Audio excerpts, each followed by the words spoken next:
Hello दोस्तों।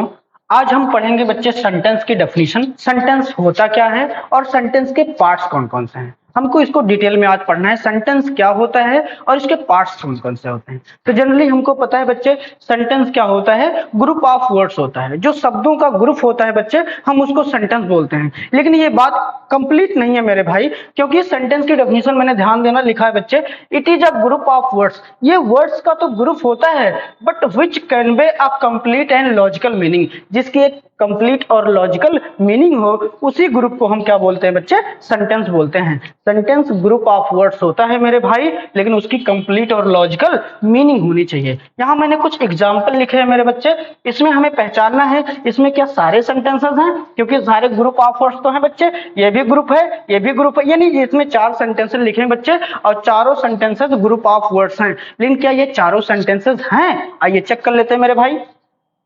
जैसे लिखा है Mohan played Monday, Mohan played Monday, Mohan ने मंडे खेला। अब आप जानते हैं प्ले करने का काम किसी गेम को हो सकता है, हम प्ले क्या करते हैं, कोई गेम कर सकते हैं, लेकिन मंडे तो एक दिन का नाम है। मंडे किसका नाम है बच्चे, दिन का नाम है। बच्चे ध्यान दीजिएगा, ये सब्जेक्ट लिखा है, ये वर्ब की सेकंड फॉर्म लिखी है, ये इसका ऑब्जेक्ट लिखा है। बच्चे इसकी ग्रामर देख रहे हैं हम, बिल्कुल सही लग रहा है, क्योंकि ग्रामर इसकी क्या बच्चे सही है, ग्रामर इसकी क्या है पूरी तरीके से, ग्रामर तो हम देख रहे हैं सही है। लेकिन बच्चे क्या खेलने का काम दिन को हो सकता है, प्ले वर्ब जो है इसका कोई ऑब्जेक्ट क्या हो सकता है, कोई गेम हो सकता है, कोई इंस्ट्रूमेंट जो जैसे बांसुरी हो सकती है।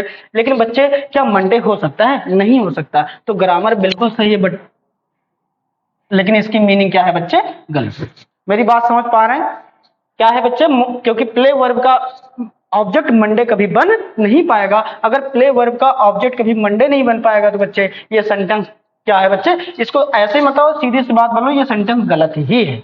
बात समझ में आया बच्चे कि नहीं, क्योंकि प्ले वर्ब का ऑब्जेक्ट कभी मंडे नहीं बन पाएगा। दूसरा सेंटेंस अगर दिखा है मोहन प्लेड हॉकी, मोहन ने हॉकी खेला, मोहन ने हॉकी खेला। तो बच्चे देखो प्ले वर्ब का ऑब्जेक्ट तो हॉकी हो सकता है, हो भी सकता है, और बच्चे ये देखो सब्जेक्ट भी लिखा, वर्ब की सेकंड फॉर्म, ऑब्जेक्ट भी लिखा, इसका ग्रामर भी सही और इसकी क्या सही है, मीनिंग भी सही। अगर ये इसकी ग्रामर और मीनिंग सही बच्चे, तो ये सेंटेंस ही क्या है, सही है।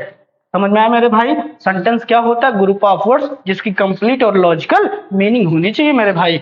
जैसे मैंने तीसरा क्वेश्चन लिखा, आई एम स्लीपिंग, मैं सो रहा हूं, आई एम स्लीपिंग, मैं सो रहा हूं। आपको लगेगा ये सेंटेंस सही, लेकिन खुद देखिए क्या इसकी एक लॉजिकल मीनिंग है। मैं सो रहा हूं, इसका मतलब मैं सो रहा हूं, सोता हुआ व्यक्ति ये बात नहीं बोल सकता कि मैं सो रहा हूं। अगर बच्चे इसकी मीनिंग इलॉजिकल है तो मीनिंग क्या, मतलब ये सेंटेंस ही क्या है, गलत है। बात समझ में आए मेरे भाई।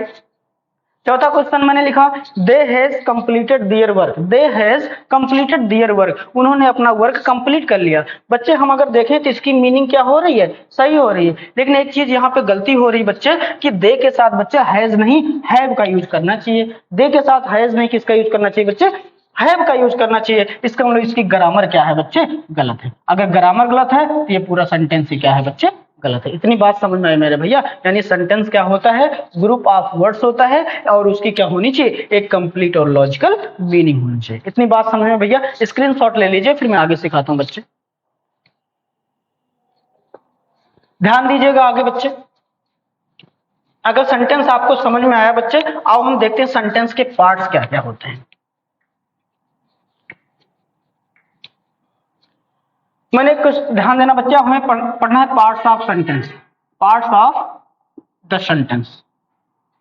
सेंटेंस के पार्ट्स कौन कौन से होते हैं, सेंटेंस के पार्ट्स कौन कौन से होते हैं मेरे बच्चे। सेंटेंस में 2 पार्ट होते हैं मेरे बच्चे। सेंटेंस में कितने पार्ट होते हैं, 2 पार्ट होते हैं। एक को कहा जाता है बच्चे सब्जेक्ट कहा जाता है, एक को सब्जेक्ट कहा जाता है, दूसरे को कहा जाता है बच्चे प्रेडिकेट। सेंटेंस के कितने पार्ट होते हैं बच्चे, 2 पार्ट होते हैं, सब्जेक्ट और प्रेडिकेट। आइए हम जानते हैं सब्जेक्ट क्या होता है और प्रेडिकेट क्या होता है। एक क्वेश्चन से माध्यम से मैं बता रहा हूं बच्चे। जैसे मैंने कहा Mohan has watched this movie, Mohan has watched this movie, Mohan ने इस मूवी को देखा है, मोहन ने इस मूवी को देखा है। अब बच्चे हम कह रहे हैं सब्जेक्ट और प्रेडिकेट, सेंटेंस के दो ही पार्ट होते हैं मेरे बच्चे। दो पार्ट कौन कौन से? सब्जेक्ट होता है और प्रेडिकेट। अब बात करते हैं बच्चे सब्जेक्ट क्या है। सब्जेक्ट वाली वीडियोस मैंने अपलोड कर दी बच्चे, वहां से देख लीजिएगा। फिर भी मैं एक बार आपको बता दे रहा हूं सब्जेक्ट क्या होता है। सब्जेक्ट वो होता है जिसके बारे में हम बात करते हैं। सब्जेक्ट वो होता है जिसके बारे में हम बात करते हैं। Mohan has watched this movie का मतलब हुआ मोहन ने इस मूवी को देख लिया है। हम बात किसके बारे में कर रहे हैं? बात हम मोहन के बारे में कर रहे हैं। अगर बात हम मोहन के बारे में कर रहे हैं बच्चे, तो मोहन हमारा क्या हो गया? सब्जेक्ट हो गया। मोहन ही हमारा क्या हो गया? सब्जेक्ट हो गया। अब सर प्रेडिकेट क्या होता है? सब्जेक्ट को छोड़कर जो कुछ भी बचता है, सब्जेक्ट को छोड़कर जो कुछ भी बचता है मेरे भाई, उसको हम प्रेडिकेट कहते हैं। उसको हम क्या बोलते हैं मेरे बच्चे? प्रेडिकेट बोलते हैं। लेकिन फिर भी हमें कुछ ना कुछ डेफिनेशन तो होनी चाहिए। जैसे सब्जेक्ट की बात करें तो सब्जेक्ट क्या होता है? Subject is what we talk about. Subject is what we talk about. Subject वो होता है जिसके बारे में हम क्या करते हैं बच्चे? बात करते हैं। तो प्रेडिकेट क्या होता है बच्चे? What be told about the subject. Told about the subject. ध्यान देना। अगर बात करें प्रेडिकेट क्या होता है, तो प्रेडिकेट होता है what be told about the subject. Subject के बारे में हम जो बात बताते हैं वही क्या होता है बच्चे? प्रेडिकेट होता है। और सब्जेक्ट क्या होता है? जिसके बारे में बात करते हैं। मैंने कहा Mohan has watched this movie, Mohan ने इस मूवी को देख लिया है। बच्चे हम बात मोहन के बारे में कर रहे हैं तो मोहन सब्जेक्ट हो गया। और मोहन के बारे में हम क्या बात कर रहे हैं? मोहन के बारे में हम क्या बात कर रहे हैं कि मोहन ने मूवी देख लिया। जो बात हम कर रहे हैं मोहन के बारे में, उसी पार्ट को हम क्या बोलते हैं मेरे बच्चे? प्रेडिकेट बोलते। इतनी बात समझ में आई मेरे भाई? अगर इतनी बात समझ में आई तो ध्यान दीजिएगा बच्चे। छोटी सी बात और देख लेते हैं। तो ये बात ध्यान रहे बच्चे, प्रेडिकेट क्या होता है? What we told about the subject. Subject के बारे में हम जो बात बताते हैं वही क्या होता है बच्चे? प्रेडिकेट होता है। एक क्वेश्चन मैंने लिखा John laughed. John laughed. John हंसा। जॉन हंसा। अब बच्चे हम बात किसके बारे में कर रहे हैं? जॉन के बारे में कर रहे हैं। अगर बात हम जॉन के बारे में कर रहे हैं मेरे भाई, तो जॉन हमारा सब्जेक्ट हो गया। फिर जो बचा जॉन के बारे में मैंने क्या बताया कि जॉन हंस रहा है। बच्चे ये हमारा क्या हो गया? प्रेडिकेट हो गया। या फिर आप ऐसे भी याद कर लें, सब्जेक्ट को छोड़कर जो कुछ भी बचता है बच्चे, उसको हम क्या बोलते हैं? प्रेडिकेट बोलते हैं। फिर एक क्वेश्चन मैंने लिखा John laughed at my joke. At my joke. John ने मेरे जोक पर हंसा। जॉन मेरे जोक पर हंसा। फिर हम किसके बारे में बात करें बच्चे? जॉन के बारे में करें। जॉन हमारा बच्चे सब्जेक्ट हो गया। लाफ्ड एट माई जोक ये भी क्या हो गया? प्रेडिकेट हो गया। बात समझ में आई मेरे भाई? तो हमने ये देखा प्रेडिकेट में सबसे मेन यूनिट क्या होती है बच्चे? वर्ब होती है। प्रेडिकेट का सबसे मेन यूनिट क्या होता है बच्चे? वर्ब होती है। बिना वर्ब के कोई भी प्रेडिकेट नहीं होता है। बिना वर्ब के कोई भी प्रेडिकेट नहीं होता है। प्रेडिकेट का मेन यूनिट जो होता है मेरे बच्चे, वर्ब होता है। बात समझ में आई कि नहीं आई? इनको नोट कर लीजिएगा बच्चे। आगे देखिएगा, मैं इनको इरेज कर रहा हूं मेरे भाई। तो सेंटेंस में दो पार्ट होते हैं बच्चे, इनको याद रखना कि दो पार्ट कौन कौन से होते हैं? सब्जेक्ट और प्रेडिकेट। आइए हम थोड़ी सी बात और सब्जेक्ट और प्रेडिकेट के लेकर और भी बात कर लेते हैं। जैसे मैंने एक क्वेश्चन लिखा John and Tara have designed it. John and Tara have design. John और तारा ने इसको क्या किया है? डिजाइन किया है। जॉन और तारा ने इसको क्या किया मेरे भाई? डिजाइन किया है। अब बताएं बच्चे, बात हम किसके बारे में कर रहे हैं? बात हम किसके बारे में कर रहे हैं? जॉन और तारा के बारे में कर रहे हैं। अगर हम जॉन और तारा के बारे में कर रहे हैं बच्चे, इसको हम क्या बोलेंगे बच्चे? सब्जेक्ट बोलेंगे। कुछ बच्चे कहते हैं सर इसमें दो सब्जेक्ट है, जॉन और तारा। तो बच्चे ऐसी बात नहीं है, इसमें दो सब्जेक्ट नहीं है, बस दो नाउन जो है एंड से जुड़ गए हैं। जब कभी भी दो नाउन एंड से जुड़ जाए, बच्चे ध्यान सुनना, बता दे रहा हूं, नाउन प्लस नाउन या नाउन एंड नाउन लिख लो। ध्यान देना बच्चे, जब दो नाउन एंड से जुड़ जाएं तो इस नाउन को हम क्या बोलते हैं बच्चे? कंपाउंड नाउन के नाम से जाना जाता है। कौन सा नाउन बच्चे? Compound noun. यानी जब दो नाउन एंड से जुड़ जाते हैं बच्चे, उनको हम कंपाउंड नाउन बोलेंगे। दो सब्जेक्ट अगर एंड से जुड़ जाएं तो इसको कौन सा सब्जेक्ट बोलते हैं बच्चे? कंपाउंड सब्जेक्ट बोलते हैं। कौन सा सब्जेक्ट बोलते हैं मेरे भाई? कंपाउंड सब्जेक्ट बोलेंगे। अगर दो वर्ब एंड से जुड़ जाएंगे तो उसको कंपाउंड वर्ब बोलेंगे। बात समझ में आई बच्चे? तो जॉन एंड तारा बच्चे कंपाउंड सब्जेक्ट है, लेकिन सब्जेक्ट की संख्या कितनी मानी जाएगी? एक ही होती है। बच्चे समझ में आया? अब बात करते हैं प्रेडिकेट की, उसके बारे में हम ये बात करें, उन्होंने इसको क्या किया, डिजाइन किया है। तो बच्चे ये हमारा क्या हो गया? प्रेडिकेट हो गया।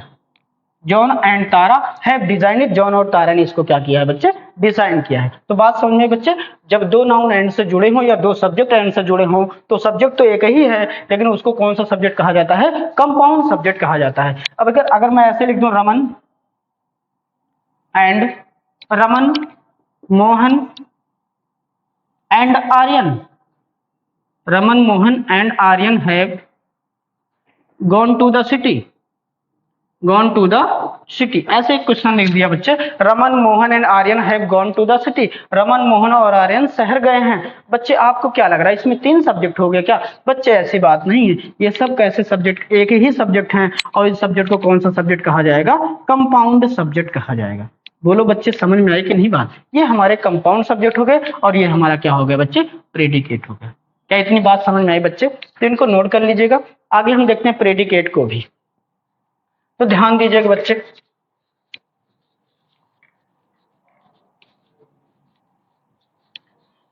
एक क्वेश्चन और देख लीजिएगा बच्चे। मैंने एक क्वेश्चन लिखा, मैंने कहा John went to the shop, went to the shop, went to the shop and bought a new phone, and bought a new phone, bought a new phone.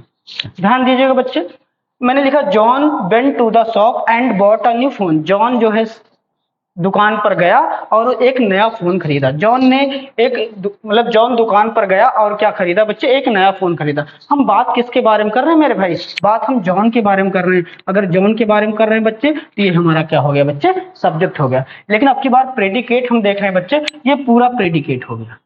अगर हम देख रहे हैं तो प्रेडिकेट पूरा हो गया। लिखा एक तो वेंट टू द शॉप हो गया, एक प्रेडिकेट 1 हो गया, ये क्या हो गया? प्रेडिकेट 1 हो गया। एक तो वो दुकान पर गया और क्या खरीदा? एक नया फोन खरीदा, बॉट अ न्यू फोन, ये प्रेडिकेट हमारा 2 हो गया। कैसा हो गया बच्चे? प्रेडिकेट 2 हो गया। तो बच्चे अब ये 2 प्रेडिकेट अब की बार जुड़ रहे हैं इनसे। अगर 2 प्रेडिकेट एंड से जुड़ रहे हैं बच्चे तो इस प्रेडिकेट को हम कौन सा प्रेडिकेट कहेंगे मेरे बच्चे? इसको हम बोलेंगे कंपाउंड प्रेडिकेट। कौन सा प्रेडिकेट बच्चे? Compound predicate, compound predicate. ये बात समझ में आई बच्चे? तो बच्चे आप याद रखिएगा, सेंटेंस क्या होता है? जिसकी एक लॉजिकल और कंप्लीट मीनिंग हो, ग्रुप ऑफ वर्ड्स हो। और उसके बात करें अगर सेंटेंस में कितने पार्ट्स होते हैं? सेंटेंस में बच्चे 2 पार्ट्स होते हैं, एक को सब्जेक्ट कहा जाता है और एक को प्रेडिकेट कहा जाता है। सब्जेक्ट क्या होता है? जिसके बारे में हम बात करते हैं। प्रेडिकेट क्या होता है? सब्जेक्ट के बारे में जो बात बताई जाती है उसको हम प्रेडिकेट कहते हैं। फिर हमने बच्चे आज सीखा कि जब 2 नाउन या 2 सब्जेक्ट एंड से जुड़े हों तो उसको कंपाउंड सब्जेक्ट कहते हैं, और अगर 2 प्रेडिकेट बच्चे एंड से जुड़े हों तो उसको कौन सा प्रेडिकेट कहा जाता है बच्चे? कंपाउंड प्रेडिकेट कहा जाता है। Thank you.